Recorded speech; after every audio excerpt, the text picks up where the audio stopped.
नमस्कार, अपना प्रदेश उत्तर प्रदेश उत्तराखंड देख रहे हैं आप। मैं हूं आपके साथ पूजा मोहन पांडे। बुलेटिन की शुरुआत बड़ी और अहम जानकारी के साथ करेंगे। बड़ी खबर सामने आ रही है इस वक्त की बड़ी खबर, अहम जानकारी। लखनऊ पेपर लीक मामले में कुछ ही देर में लोग भवन में अवध कुमार की बैठक में शामिल होंगे। प्रशांत कुमार भी शामिल होंगे। एडीएसटी के साथ वीडियो कॉल के जरिए जुड़ने वाले हैं। तो आपको बड़ी खबर, अहम जानकारी दे रहे हैं राजधानी लखनऊ से। पेपर लीक मामला आज का प्रमुख मुद्दा रहा और आज का नहीं, ये कह सकते हैं कि योगी सरकार के कार्यकाल के प्रमुख मुद्दों में से एक बन जाएगा।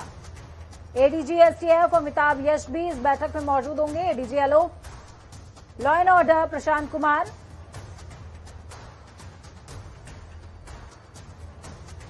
चलिए ग्राउंड जीरो का रुख करते हैं। तौकीर किदवई हमारे साथ में राजधानी लखनऊ से जुड़ चुके हैं। तो अब तक बैठक शुरू होगी, कौन पहुंच का पहुंचना बाकी है और अभी तक पहुंची है? देखिए, लगभग सभी अधिकारी अपने निर्धारित समय पर पहुंच चुके हैं और ये बैठक अभी कुछ देर में शुरू हो जाएगी।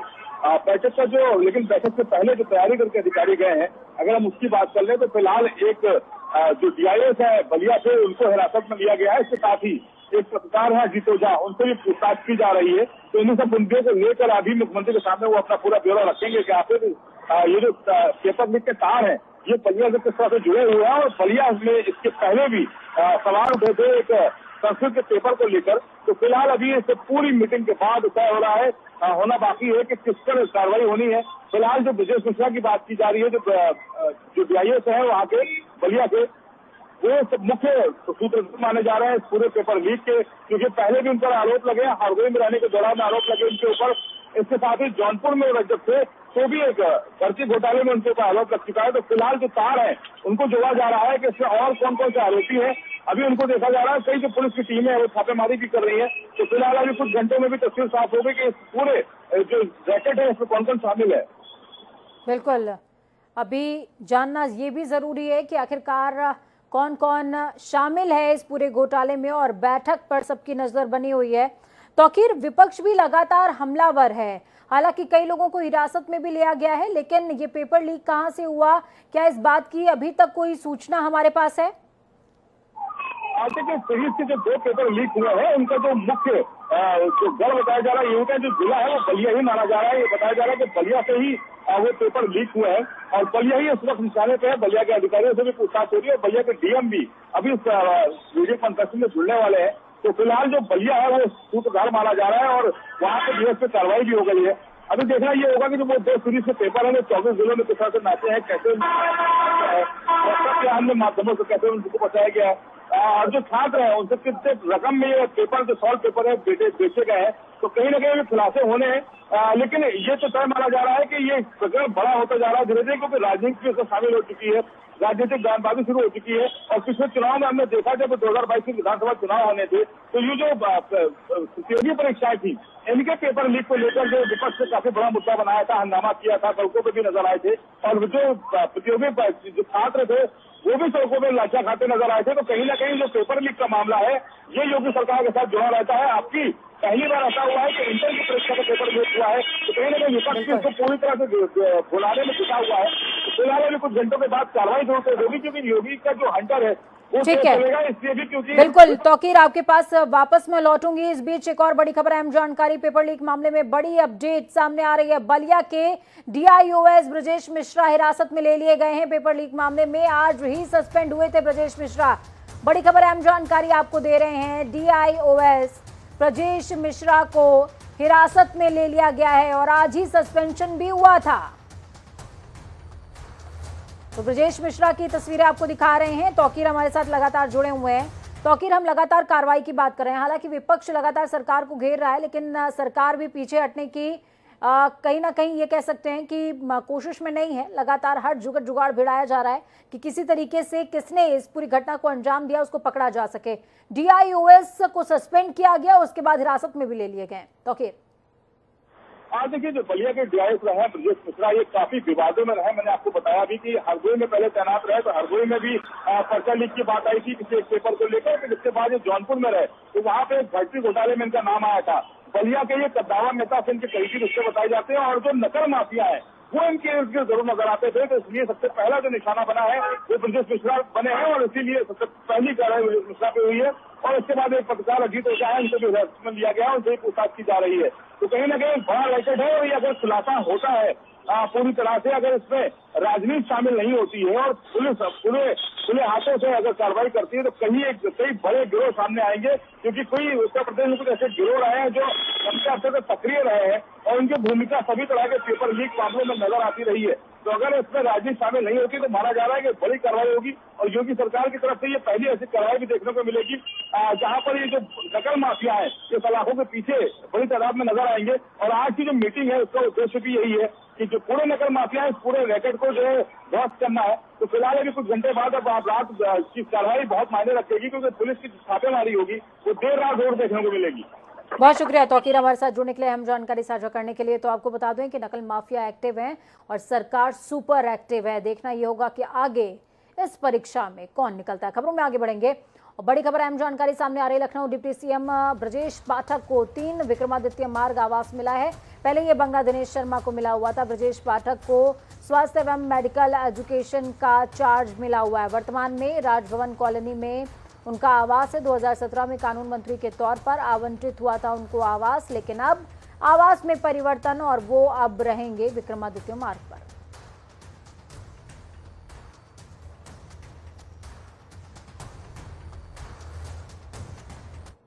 उत्तर प्रदेश सरकार में सभी मंत्रियों ने जहां शपथ ग्रहण के बाद उनके विभागों का बंटवारा हुआ, तो वहीं आज शाम को सभी कैबिनेट मंत्रियों के साथ राज्य मंत्री हो या स्वतंत्र प्रभार राज्य मंत्री हो, सभी को उनके सरकारी आवास का भी आवंटन हो गया है। आपको बता दूं कि इस समय मैं 6 विक्रमादित्य मार्ग पर हूं। यहाँ पे ही ब्रजेश पाठक का भी मकान अलॉट हुआ है। इसी गली में ब्रजेश पाठक का भी सरकारी आवास उनको मिला है। खास तौर पे ये देखने वाली बात है कि ब्रजेश पाठक को वही मकान मिला है जो दिनेश शर्मा को पहले मिला था, पहले के कार्यकाल में, जब 2017 में उनको उप मुख्यमंत्री के तौर पर उन्होंने शपथ लिया था।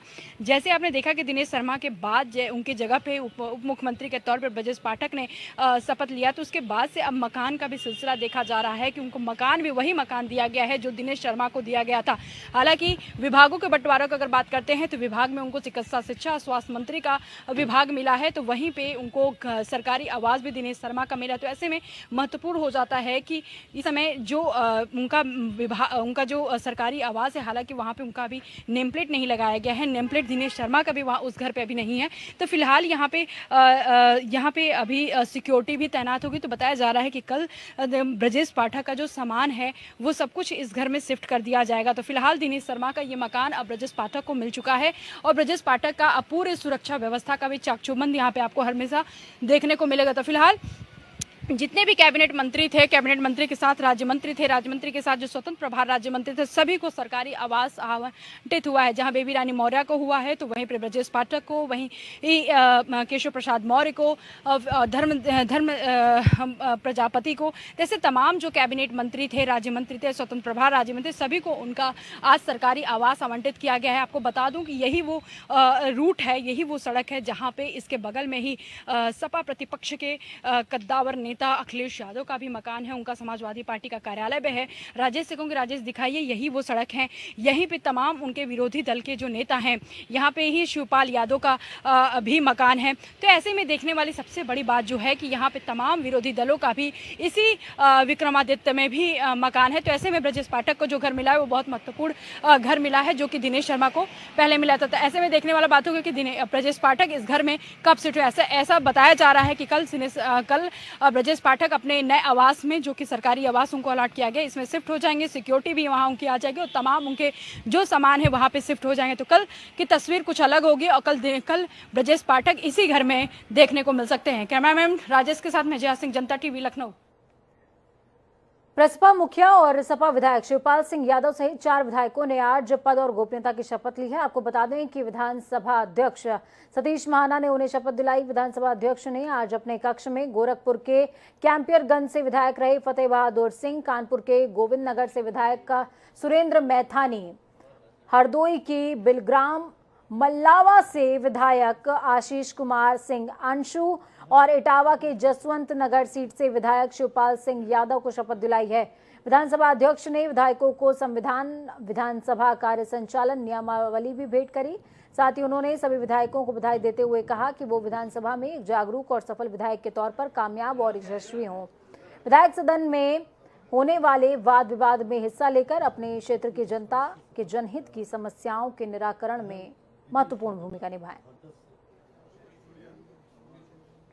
कोई देरी नहीं, अध्यक्ष जी ने हाथों से मुझे लेना था तो आज ले ली और आज मैंने शपथ ले ली है और सवालों के जवाब बहुत जल्दी और समय से दे देंगे।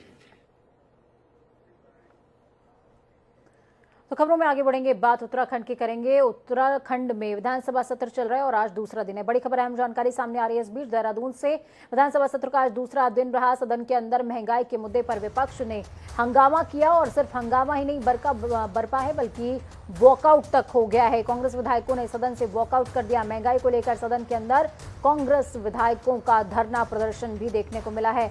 बड़ी खबर, अहम जानकारी आपको दे रहे हैं इस वक्त की देहरादून से सामने आ रही है, जहां पर महंगाई के मुद्दे को लेकर विपक्षी आक्रोशित हैं और सिर्फ आक्रोशित नहीं है बल्कि धरना प्रदर्शन भी जारी रहा और तमाम विधायकों ने वॉकआउट तक कर दिया। 310 के कार्यस्थगन प्रस्ताव के माध्यम से महंगाई के विषय को हम सदन में लाए थे।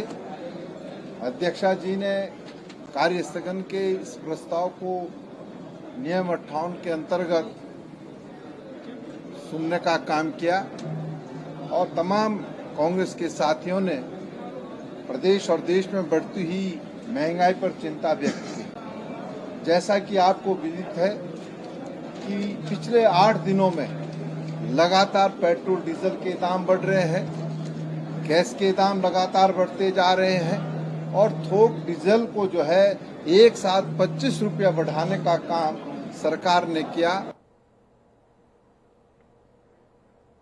नवीन हमारे साथ में जुड़ चुके हैं इस खबर पर ज्यादा जानकारी के लिए। नवीन, क्या कुछ अपडेट है? विधानसभा सत्र का दूसरा दिन और वो भी हंगामेदार रहा है।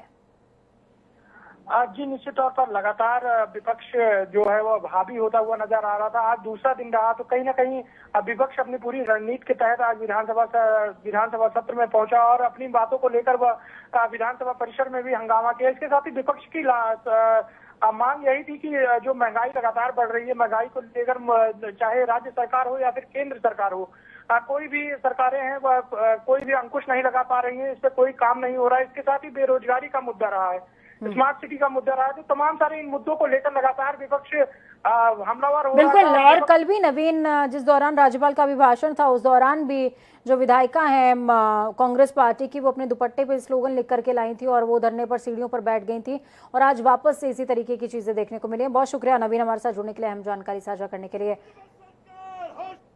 विधानसभा सत्र के दूसरे दिन बहुजन समाज पार्टी ने सदन में अवैध खनन का मुद्दा उठाया। लक्सर विधानसभा से बसपा विधायक मोहम्मद शहजाद ने सदन में कहा कि हरिद्वार में बेतहाशा खनन हो रहा है, जिस वजह से बड़े बड़े गड्ढे वहां पर हो गए हैं। उन्होंने मामले को नियम 58 के तहत चर्चा की मांग की है। का क्वेश्चन सदन में लगाया था कि किन्हीं कारणों से नंबर पर नहीं आ पाया, उसी विषय में माननीय सीएम साहब से हम मिल गए हैं।